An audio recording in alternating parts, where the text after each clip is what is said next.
Question number 13 बोल रहा है spherical planet far out in space and mass of 2m and the radius है। ठीक है, कोई एक बहुत ही बिछड़ा हुआ स्पेरिकल प्लैनेट है, मान लो सपोज ये, और उसका जो मास दे रखा है वो दे रखा है दैट इज़ द 2 इंटू में कैपिटल M, और रेडियस दे रखा है वो a है। फिर बोल रखा है कि particle of mass a m, ठीक है, कोई m मास का पार्टिकल है, मान लो सपोज करो a, और ये बोल रखा है कि फ्रीली फॉल कर रहा है ना, falling freely near to its surface, इसके सरफेस की ओर आ रहा है, और बोल रखा है कि एक्सेलरेशन क्या होगा इस पार्टिकल का।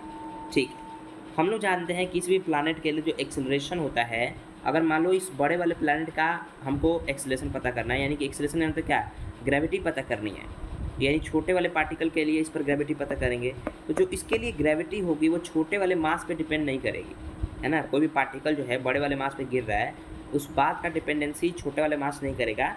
तो किसी के लिए ग्रेविटी की जो वैल्यू होती है वो Gm/r² होती है। ठीक है, इस वजह से g, उसका मास कितना है 2 इंटू में m, और डिस्टेंस कितना है a का स्क्वायर, तो ये हो जाएगा g into 2 into a square, that is c, that will be your answer. I hope आपको समझ में आया होगा, क्योंकि ये जो है एक्सेलरेशन है ऑफ दैट पार्टिकल। तो किसी भी पर्टिकुलर पार्टिकल्स जो किसी प्लैनेट के अधीन गिर रहा है, उसका जो एक्सेलरेशन होगा उसके मास पे डिपेंड नहीं करता है, जिस प्लैनेट पे वो गिर रहा है उस प्लैनेट पर ही डिपेंड करता है, और उसकी वैल्यू जो है Gm/r² होती है। आई होप आपको समझ में आया होगा।